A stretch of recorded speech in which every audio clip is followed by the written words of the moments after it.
Hello and welcome to the United Community Channel. This is your match reaction. Spurs 1, Man United 0. Another terrible day at the office for United.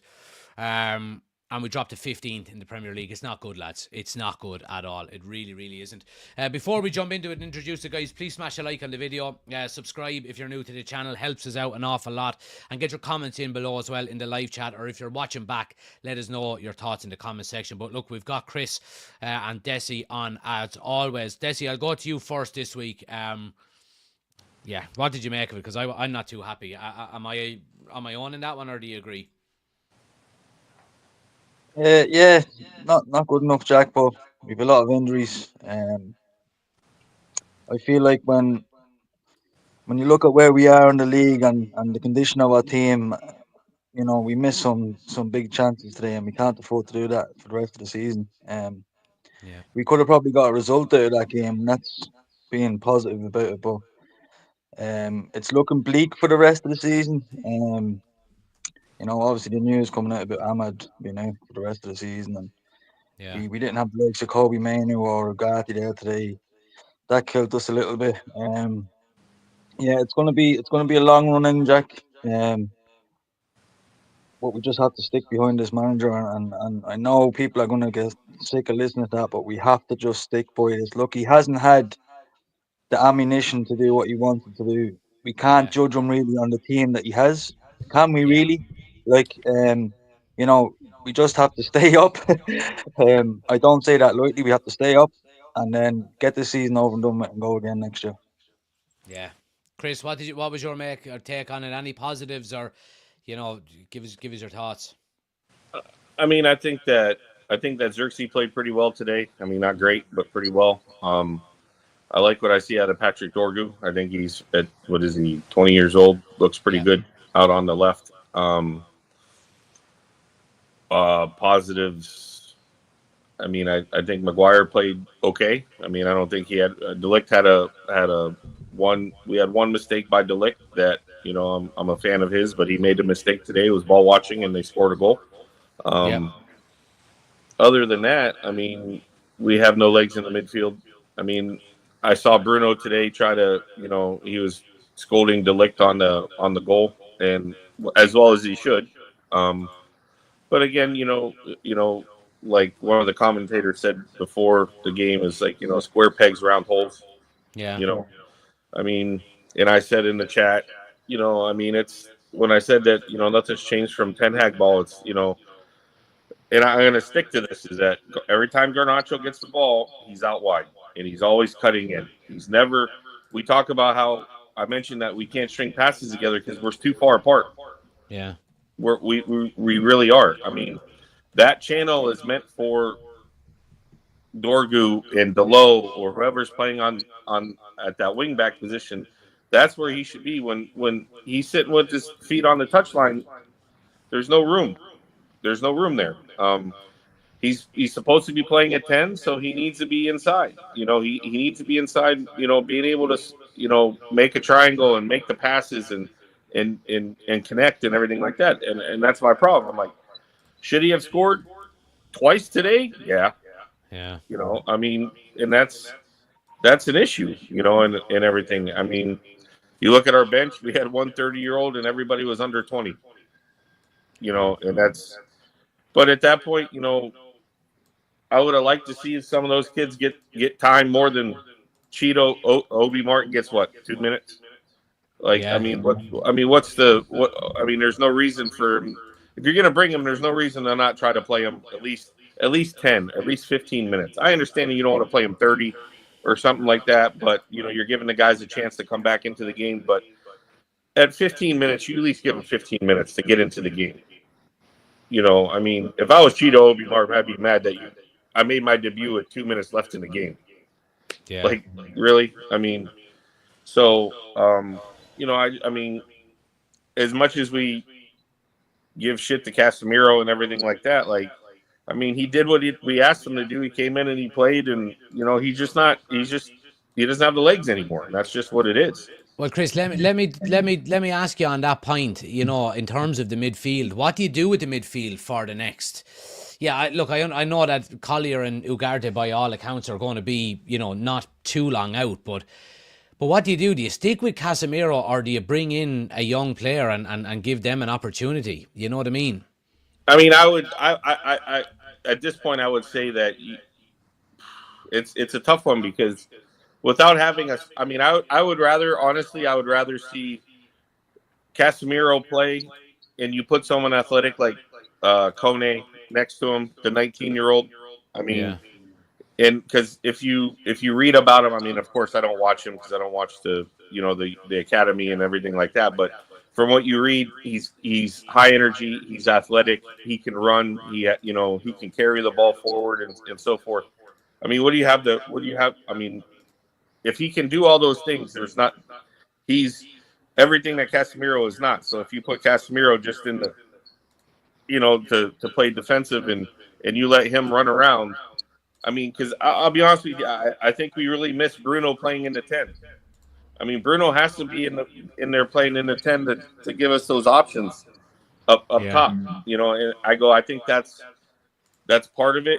I do agree with you a little bit, Jack. I mean, is it a little harsh on Rasmus? Yeah, but his play isn't giving me any ammunition to back him at this Yeah, I know what you point. mean. And But I mean, like, I still believe in him, but at the same time, he's not showing like today. I have never seen a forward that, and maybe I'm nitpicking. When he gets the ball, his legs are so far wide on his base that he can't do anything. Like he takes a touch, and his legs are a yard apart. Like he can't even. His base is so wide he can't make another touch. He's so easy to defend that way that it's funny. He takes a touch and the defender goes, "Oh well, your feet are so wide that you don't have any. You're so big that I'm just going to walk around you and take the ball." yeah, And that's what it is. I mean, I honestly think that Bruno needs to go there. Xerxes needs to play the 9. I mean, we're stuck with Garnacho. Sorry, Chris. Go ahead. Can I say something about Bruno? Yeah. That was one of his worst displays in terms of his body language, attitude, application to the game I've ever seen. As if you look at that game again and look at it really closely, like you have been in terms of looking at the stance of Highland, have a look at our captain's body language today.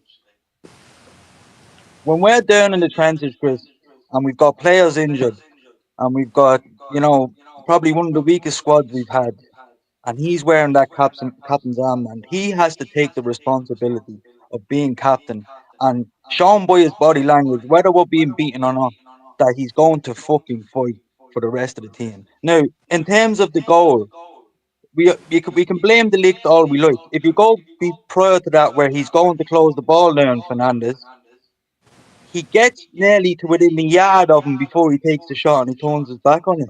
You can't do that. Mm. And then to turn around and have a go at your defender. You were the first line of defence and you didn't do your job. And now you're going to throw your toys at the pram and have a go at somebody else. And let me tell you something, Chris. Ruben Amorim does like his players to run backwards. I counted 10 times where Bruno was on the break with the ball and he loses the ball and the shoulders are all negative language. He's shaking the head. I tell you, and I'm not trying to throw him under the bus because I love Fernandez, but let me tell you something. That is not captain material when we're yeah, fucking down in the dumps. He he needs to has them grow up. moments, doesn't he? Yeah, he needs to grow up, Jack. Grab his balls in his hand and take responsibility of wearing that captain's armband and do it with pride. Win, lose, or draw. Because he couldn't pass water today sometimes. And that's Yeah, being honest with you, Jack. Because some of yeah, the passes that he might have made was when he was dropping in deep and there's no one on him and he's passing off the defender. I can do that. You could do that. Chris could do that. It's when we're moving with the ball, some of his passes were ridiculous. Our best player on the park was Sexy for what he did have on the ball. But yeah. I tell you, Jack, I'm sorry to keep it on about, but he really No, yeah. fucking frustrated me today. No, well, He that's really No, did. that's that's what we're here for. I mean Go that's on, fair. Chris. I mean, I can't deny, I can't refute any of that. I mean, we all know that we don't love Bruno's body language. I mean, it's a common occurrence, and I agree. And we were spoiled with having one of the best captains ever, Roy Keane. But at the same time, like I can't defend that. But at the same time, it's it's just rough going for everyone at this moment, you know, and Yeah, it's but he just like needs to dig in, Chris. He has to I dig know, in. and I agree. Like, I agree. and let me tell you something. If Ruben Amorim has manpower on that bench day, I can guarantee you he's thinking about taking him off, because there was one stage in the first half where I don't know whether he broke with the ball or he was chasing the ball down and he didn't get it. And as the camera's coming back, you can see Ruben Amorim looking at him. He's the half-assed effort, and Ruben Amorim's going fucking nuts on the sideline. And it's aimed at him. It's like, get back. You're the fucking captain of the team. There's gonna be mistakes. Yeah, There is going to be mistakes during the game, and it happens. But his reaction to it is absolutely awful. Yeah. It's ridiculous. Yeah. It's ridiculous, Yeah. really. Let me get through some of these comments here. We see what people are saying. Stephen says, getting harder and harder to back this manager. No subs until stoppage time, really. Well, Chris, I mean, give me your thoughts on the substitutions. You know what I mean? Like, do you throw a young lad in like that, or do you try and protect him a little bit? I mean, I'll go back on you on that one and say, you know, how are we going to protect him? Like, because at some point some of these guys got to play. I mean, and that's just the way it goes. I mean, you can't protect them. I mean, you got to put them in and see what they're made of at this point. I mean, we have nothing to lose at this point. I mean, like I said, I thought he should have made changes 70th minute, 75th minute. You get 15 What minutes. changes would you have liked to see? I would have liked to see Kone come on,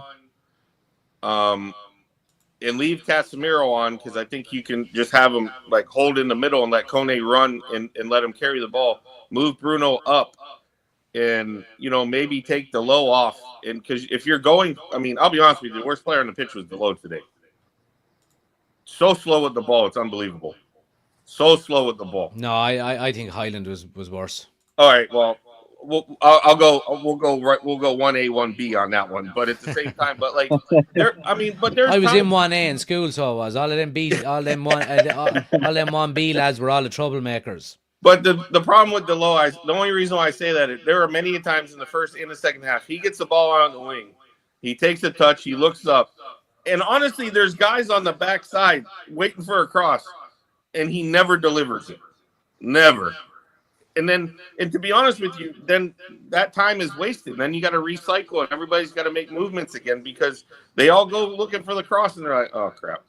But like I would have taken Delo off and I'll be honest, I would have let, even if you wanted to keep Xerxes and Garnacho, let Bruno play out there and let him serve balls in. I mean, Yeah.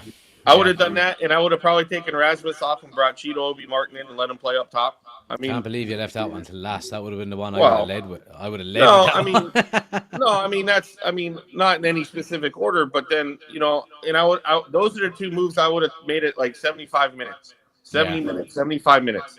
Yeah. You know, because I can understand we haven't played in how long. The guys supposedly have legs. They should be able to play. You let them get back into the game. You see if they can do some things, and then all of a sudden it's like, okay, now we're going to make changes to bring some legs on. Yeah, I get you. D says, watching our club drown in a fielded team, not good enough. Regardless of what Garner done this game, his inexperience is frustrating, and he doesn't seem to be learning or adapting. Somebody needs to give him a whiteboard and show him where the fuck 10 is supposed to be and located. And Bruno, utter shite, absolute dog bread. Fed up with him living in the past performances as well. Luke says, not going to slate the manager because these injuries aren't his fault, but surely Casemiro has to be taken off earlier. We are one down. Come on. Ruben Amorim fan says really poor. Easy says, explain to me why Spurs make 5 subs and we make 1 in 90 minutes. Amorim Amorim is not clueless. I disagree with you there completely. Patrick says, more of the same. Just imagine being the poor misfortunate who worked hard all week to get tickets to see this. Not the manager's fault. Have to hold the 11 on the pitch accountable. It's literally their job. We have all our eggs in the That's probably the UEFA League basket. No decent side in that, including ourselves. Well, the team that just beat us are in it as well. So, yeah, it's not all roses there either. This was worse than losing to Crystal Palace. Really frustrating. Ruben Amorim fan says, it's a shame Amram got no backing in the January window. I get with this PSR stuff, everyone has to be careful, but he needs players badly. I wanted, Desi, I'll go to you on this one. If it mean now this is an if and it's hypothetical, but if he gets who he wants in the summer, are you okay with him sacrificing having nobody in January? Next one? Next January or this January? No, so if he gets nobody, like he got no attacking players in the January window just gone. Are you okay with that if it means the first choice options might be more attainable in the summer? Yeah. We haven't backed him yet, Jack. How can fans come out and say, we can't back this manager? Our own club hasn't backed him yet. Yeah. Ridiculous comments. Ridiculous. And if anybody honestly thinks that that team is still going to be good enough with a different manager, they haven't a football brain. Yeah, They're exactly. absolutely clueless. Like, what do they think is going to happen if another manager comes in? We're going to get the same rigmarole. We need to get behind this manager, Jack. I'm going to stick to me guns on this one. I truly believe he is a good manager. He needs, hopefully, if what you're saying, if it does happen, he gets the first choice into someone, he gets who he needs. Then we have a go. We'll see what he's made of then. But we cannot judge him right now, Jack. His hands are tired. He's trying Yeah. to do what he can with the team that he has. And the team that he has, Jack, isn't Is great. We already know useless. that. Yeah. Well, listen, take Anram out of the picture. We already knew that before he came. Yeah, I mentioned it in the live. Amram said it a few weeks ago. He said, why would I change my philosophy when the last manager with his different philosophy didn't work either? Why would I go back to that? No, and it's clear evidence on paper that over the last couple of years that these players, so it doesn't matter what system you throw at them, what manager you throw at them, they're not up to the task, Jack. So Yeah. I do think he can improve the team to a certain extent with the players we have. But I think he'll get to a certain level where he's reached the maximum he can with them, and that's all they're giving us. And it's not good enough. So Well, we let me let need to me let use me it. throw this to you then, Desi. Then just to play devil's advocate here, Okay. should he have improved the team more in the time that he's been there? Yeah, he probably could have. Yes. Um, the trouble is, Jack, is the poison in these players. You know, like Yeah. we see the carry on and the comments from Sancho during the week. Players who's left the clubs, and I think we've got the wrong mentality of player in the club, Jack. Really, Yeah. in hindsight, um, it's going to take a while to change that whole mentality and I, philosophy I around think the I club. think we're further along in that process in changing the mentality, like getting players who want to play for the club. I think we're Yeah, further along in that than we are in terms of getting players who are actually good enough. yeah, yeah. Yeah. Correct. Yeah, Yeah. correct. And it's going to take time. We cannot. I would strongly disagree with any person now that comes along and says, we need to get him out. He's not good enough. Yes, he probably made a few mistakes today. Chris is correct. He could have took risk for a wall today and thrown one of the young lads on and had a go and see. Like, as we do have nothing to lose, Jack, now, really. Well, Yeah. we could be flirting with relegation, which was still, what, 10 points? Probably so he could have done in the 17th minute. Went, you know what, right? I'm going to throw on a few of these young lads and I'm going to have a stab at it here. So if we lose 2-0, it's as bad as losing 1-0. Yeah. But maybe he just didn't want to do that either. Maybe he didn't want to take the risk. Maybe he felt that we could still get a goal. And I think in the last 15 minutes of that game, I still felt we could have scraped the draw out of it. And maybe he was feeling that and he didn't want to change it, you know? Yeah. Well, there we are. We're 15th in the Mm, table at the moment, 29 points. Uh, I think there's too big of a gap between even the Wolves there, for example. You know what I mean? In 17th. I mean, there's 10 points. Like, are yeah, Wolves really going to close a 10-point gap between now and the end of the season in, what, 13 games? You know what I mean? They're not just not good. like if we're to end up in the relegation zone, it would mean we would lose, pretty much. I don't know, if we got 13 games left, you have to lose 9 of them, and Ipswich need to win, 7 or 8 of them. You know what I mean? That kind of way. So Mm, I do think it's a bit far fetched to think that we could actually get relegated. But I mean, Chris, like, I think we could get closer to it, Jack, but we won't go there. yeah, I You agree know, with you. I agree with you. I There's think we three might get worse a little. teams. Yeah, I think we could get closer to it, but we won't be relegated. It's just get the season over and go again next year. Really, Yeah. that's just the way it's going to have to be, Jack. Yeah, Chris, is it as simple as, and I'm hoping you'll fucking say yes on this. Is it as simple as, Instant no. yeah, yeah, is it as simple as the fact that we're not taking our chances? Like, we had chances today to take the lead, and we had chances to equalize, and we're just not taking them. You know what I mean? Like, You're correct. Like, of all of the criticism that's coming from idiots who think, Ruben Amorim should be out and the players are not good enough and so on and so forth, there are moments in games where we're creating really good chances and we're just not fucking putting the ball in the fucking net. Is that as simple as it is? It is. I mean, this game could have easily been 1-1. I mean, I can't go as far as to say that we should have won the game, but this game should have been 1-1. Garnacho, I mean, he was alone by himself. He's got to put, if he puts that on frame, it's going in the net. Yeah. In my mind. So that game could easily been 1-1. But at the same time, it's just like we have no identity up. We have no identity when we get in the attacking third, and that's the issue. And it's just I mean, I applaud Xerxes. He tries to hold the ball. He tries to make.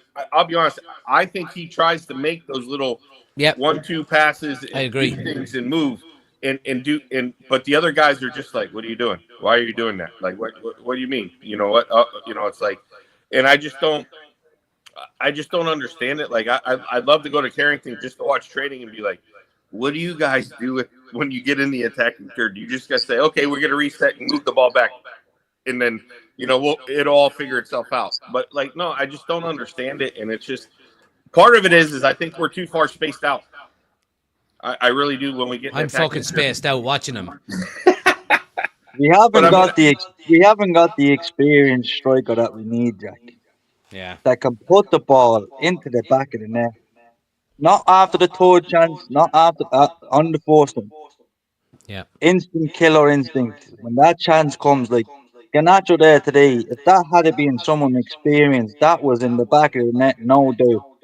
Yeah. He had so much time on the ball, Jack. He could have sat down and waited for the defender to come and stood up and kicked the thing. He had could have that much sidestepped time. him.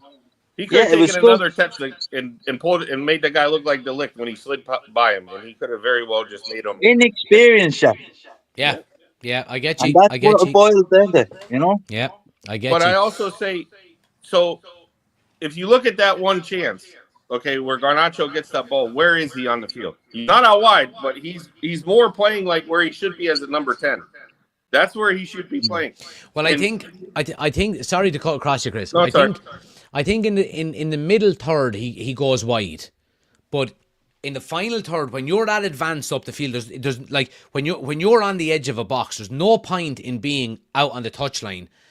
When there's nobody there, when you can be tucked in a lot tighter. I think when we're in transition, I do agree with you. He does drift wide, and I agree with you when we're in the final third.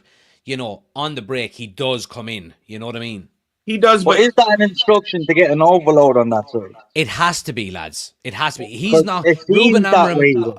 I don't think Ruben Amorim is going to keep him in that team if he keeps dropping wide and it's not an instruction.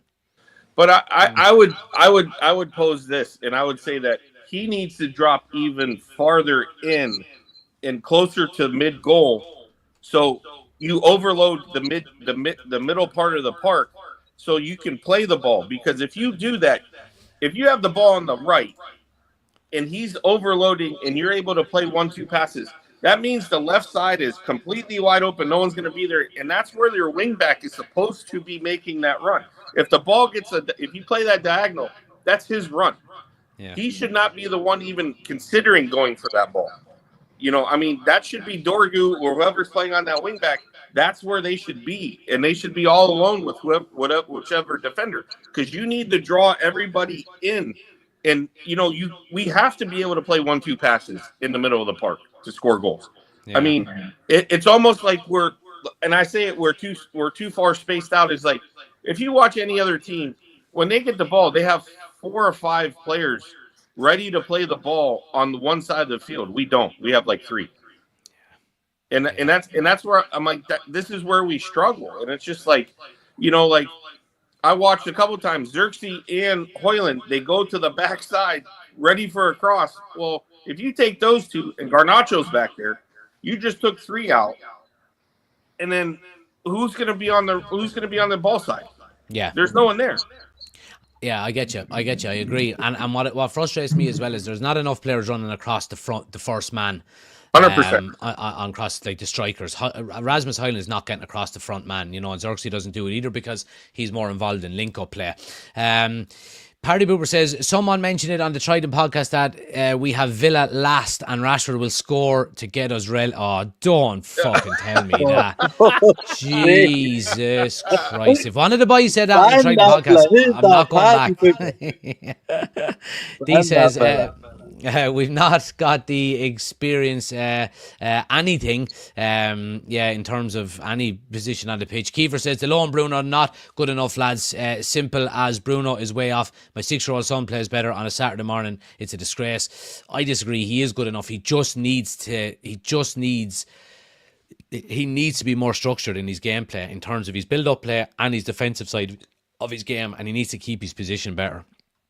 And there's a reason why Bruno was so good under Solskjaer, because it was free flowing fucking end to end football. That's what he thrives in. I don't think he's ever really played the game where he's got to stick to one position. You know what I mean? And I think that's maybe why. D says he could have squared it to Highland and he could have buried it too.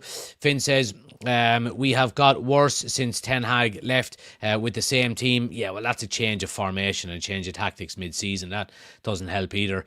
All right, the boys are having a fucking conversation between themselves and not reading all of them out. Anyway, do you know what? I'm going to leave it there, right? And I will leave. We always try and finish on a positive, and I'm fucking struggling, right, to find one, right? But the downfall, right? All right, the downfall of this, right, of us being in 15th, right? The downfall of us being in 15th. Here is the positive, right? The positive is the rise is going to be fucking monumental whenever it happens. It's going to be absolutely monumental whenever it happens, right? So Definitely. I'll leave it at Definitely. that. And the dog agrees with me. The dog agrees with me. There we go. Boys, I appreciate you coming on as always, and I'm sure I'll chat to you on the next one. All right? We'll see you. Lovely. Thanks a million, lads. Appreciate it. Everyone else, thanks for watching. I do appreciate it. Look, really disappointing game. I'll have the Talking Points video up tomorrow around lunchtime, so keep an eye on that as well. Hit the notification bell if you haven't done so already. You'll get notified when a new piece of content goes up or whenever we're live. Yeah, look, not good. United are in 15th in the league table. Not good. Yeah. See you tomorrow. Fuck's sake.